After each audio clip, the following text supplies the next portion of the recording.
इस स्कीम की यही ब्यूटी है कि जन औषधि की मेडिसिन सिर्फ जन औषधि केंद्र में ही मिलेगी। ये जन औषधि केंद्र है क्या? हम भी उसको जनता तक पहुंचा सके। District hospitals without Jan Aushadhi store नहीं रहेगा। आपकी बात बिल्कुल सही है, सॉरी टू से, लेकिन हम ये कह रहे हैं कि इन फ्यूचर कभी ऐसा बने तो उसमें ऐसा किया जाए, शामिल किया जाए उसको। जो प्रेस है हमारी वो इसको कवरेज दे कि कितना फायदा है इस जन औषधि केंद्र का। ये जन औषधि केंद्र जो है हमारे पूरे इंडिया में जो इसका उद्घाटन हुआ था वो 2008 में ही हो गया था। लेकिन एज अ प्रोपराइटर तो आप दूसरा केंद्र चला सकते हो ना, जहाँ पे आप फार्मासिस्ट को हायर करें।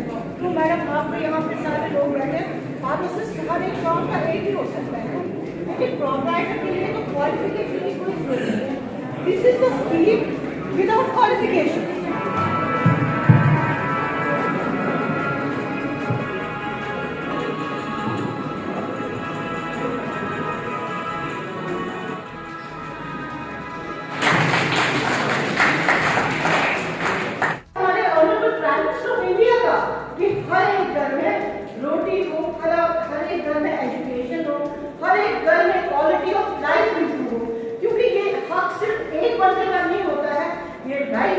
हर एक बंदे का, और इस योजना से उनके कुछ 4 पैसे बचेंगे, उनकी क्वालिटी ऑफ लाइफ इंप्रूव होगी, और एक हमारा nation, it will be the wonderful nation across the world.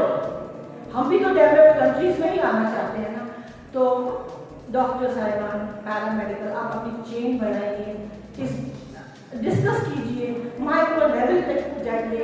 हमारी आशा जो है, आशा उस पॉपुलेशन को कवर करती है जहाँ हम भी नहीं जा सकते हैं। Soldiers without weapon, soldier without weapon. So हमारे प्रधानमंत्री श्री मोदी जी सर, उनका एक मिशन है, उनका एक ऑब्जेक्ट है, उनकी वेरी क्लोज हार्ट कि हमारे मुल्क के हर एक बंदे को अच्छी दवाई मिले, सस्ती दवाई मिले और पैसे बचे। कोई भी हमारा नागरिक हिंदुस्तान का दवाई के लिए ना आए, उनको पूरी दवाई मिले ताकि वो रिकरेंस ना हो उनका। और secondly, thankful to our honourable health minister, जो हमारे भी केमिकल एंड फर्टिलाइजर मिनिस्टर है, मिस्टर कंसुलार सर। वो तो जहाँ पे भी गए, he has worked a lot for 2014 से उन्होंने इस पे काम किया है। और उनके लिए, और जो हमारे आईआरएस हैं दिल्ली में जो बैठे हैं, जो रूटीन में इसकी गाइडलाइंस को चेंज करते जाते हैं for the welfare of the people, उनको थैंक करते हैं। हमारे जेपी गवर्नमेंट को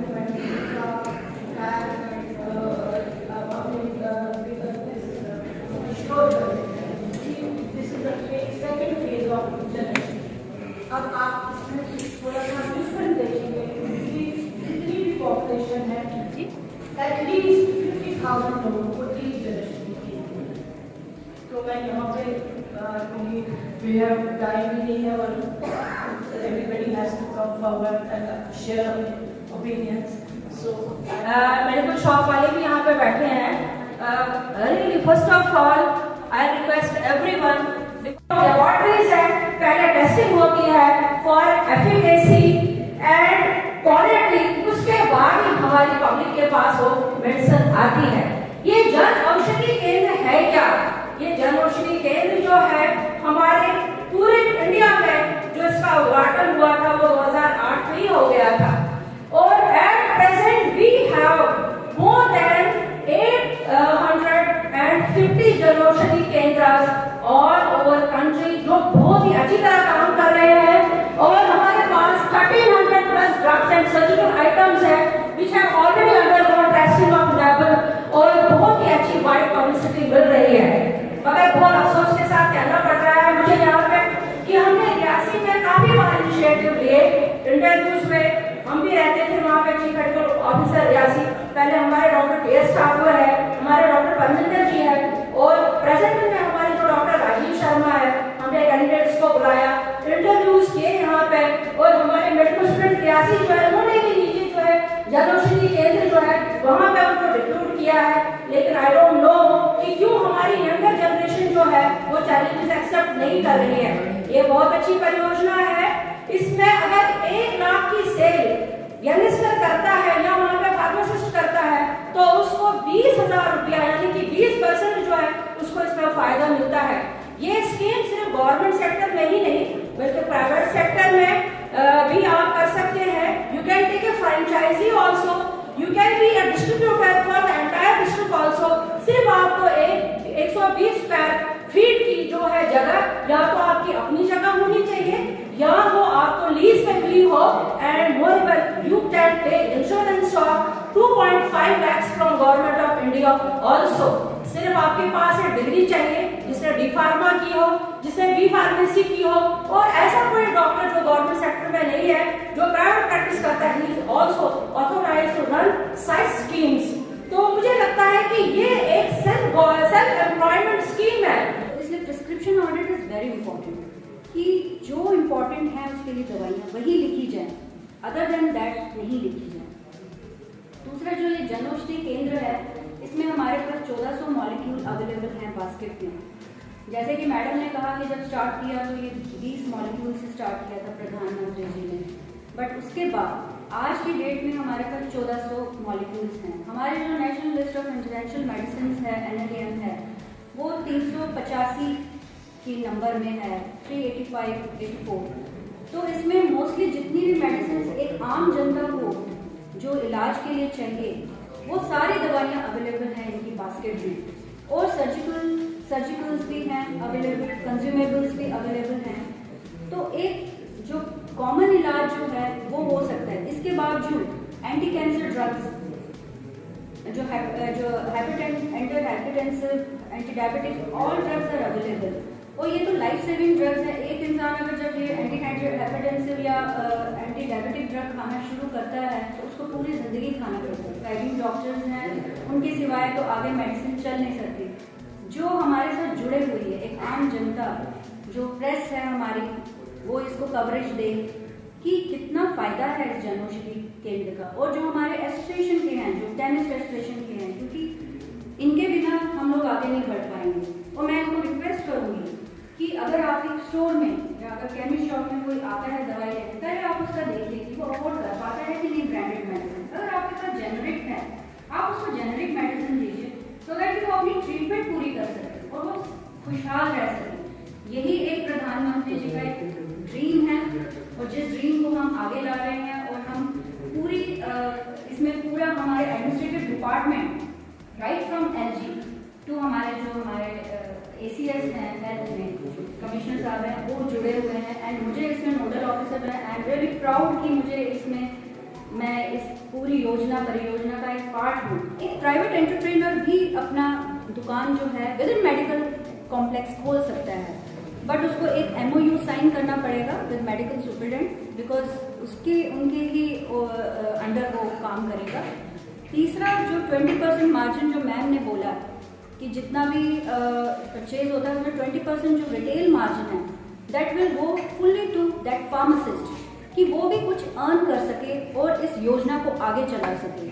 तो हमने बहुत से चेंजेस किए हैं उस गाइडलाइन में, तो शायद उन प्रीवियस गाइडलाइन के कारण आपको फार्मासिस्ट नहीं मिल रहे थे, पर मुझे उम्मीद है कि इस गाइडलाइंस के चेंज होने के बाद आपको बहुत फार्मासिस्ट मिलेंगे, बिकॉज इतनी अनएम्प्लॉयमेंट है, और ऐसी ये जो एक्सपीरियंस गेन करेंगे ये लोग फार्मासिस्ट, आई थिंक ये तो इनका बड़ा लॉन्ग वे जाएगा, आगे भी इनको बहुत फायदा होगा। रूटीन में चलती है, मैं उसके लिए कह रहा हूँ कि उसकी ड्रग्स की परचेज हमें दे दी जाए ताकि हम कहीं से खरीद पाएं। वो है कि अगर किसी ने स्टोर खोलना है तो पूरा जनौषधि स्टोर, वो प्राइवेट एंटरप्रेन्योर्स के लिए भी है।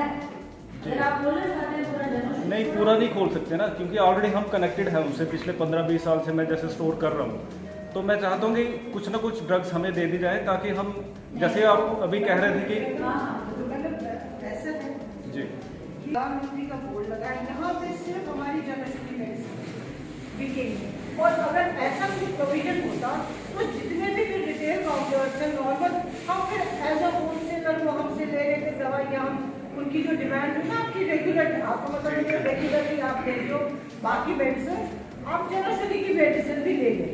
ऐसा नहीं है, इस स्कीम की यही ब्यूटी है कि जनौषधि की मेडिसिन सिर्फ जनौषधि केंद्र में ही मिलेगी, ये हम नॉर्मल रिटेलर्स को नहीं दे। नहीं, हमारा मैसेज हम भी उसको जनता तक पहुंचा सके। कितनी दुकान है अपनी? मेरी एक है। एक है। जी। तो अगर आपके पास प्रोविजन है, मैं आपको जो स्कीम हम कर सकते हैं एज ए प्राइवेट बता दें। जी। अगर आपके पास प्रोविजन है, आप किसी डिस्टेंस पे अपना एक शॉप ले लीजिए, 120 के अपना रिटेल वो चलते रहेंगे, ठीक है। एक अलग से शॉप ले लीजिए जहाँ पे सिर्फ आप प्रधानमंत्री जनौषधि केंद्र खोलें, जहाँ पे आपके पास पूरी रेंज होगी।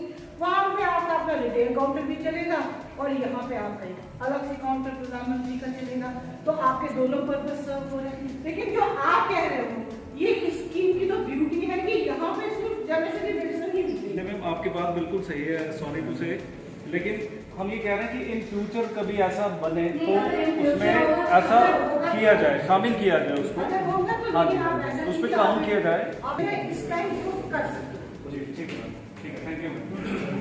लेकिन एज ए प्रॉपराइटर तो आप दूसरा केंद्र चला सकते हो ना, जहाँ पे आप फार्मासिस्ट को हायर करें। बाद में फार्मासिस्ट एक दुकान में क्यों मैडम आप यहाँ पे सारे लोग बैठे, फार्मासिस्ट हर एक शॉप का एक ही हो सकता है, लेकिन प्रॉपराइटर के लिए तो क्वालिफिकेशन की कोई जरूरत नहीं है। This is the scheme without qualification.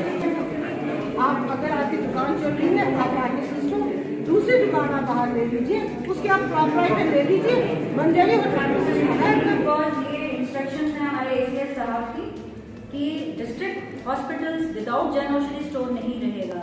तो मुझे लगता है कि लोकेशन जो है आप स्टोर की ऐसे रखिएगा कि जो ओपीडी के पास हो, कि लोगों को पता चले कि यहाँ पे जनौषधि स्टोर है और उससे उस योजना से उनको फायदा होगा। तो ये कॉन्सेप्ट से हम आए थे यहाँ पे आपके पास कि ये स्टोर के लिए एज सुन एज पॉसिबल आप अपना एक फार्मासिस्ट लीजिए, आप वन फार्मासिस्ट ही लीजिए, रजिस्टर्ड फार्मासिस्ट, कोई भी कैटेगरी का हो, विल अलाउ हिम। एंड वो जो एज बार है वो सब कुछ हमने निकाल दिया हुआ है। और मेन सब है डॉक्टर्स की प्रिस्क्रिप्शन के ऊपर, क्योंकि आज हमने ये स्टोर्स का किया, नेक्स्ट क्या पता कि सर प्रिस्क्रिप्शन ऑडिट के लिए कमिटीज़ बनाएं। तो ये रिक्वेस्ट है आपको कि आप प्लीज़ इसमें थोड़ा सा अपना पर्सनल टच देके मैडम के साथ, रिफत मैडम के साथ इन टच होके आप पहले यहाँ पे डिस्ट्रिक्ट रियासी में स्टोर बनाइए, and that to location should be near OPD. That is a instruction from higher ups. तो वो तो मैं आपको कन्वे कर देती हूँ। तो रहा दूसरा कि और जितने भी स्टोर्स हैं, सीएमओ साहब, डिप्टी सीएमओ साहब, जितने भी आपके वाइबल हैं, जैसे प्रोजेक्ट्स हैं, जैसे पीएचसीज हैं, सब डिस्ट्रिक्ट हॉस्पिटल है यहाँ पे, वहाँ पे भी आपने ये देना है प्रोजेक्ट। ये मैंडेटरी है कि विद इन हेल्थ इंस्टीट्यूशन जहाँ पे भी ओपीडी अच्छी है, आप 7-8 प्लीज दीजिए अपने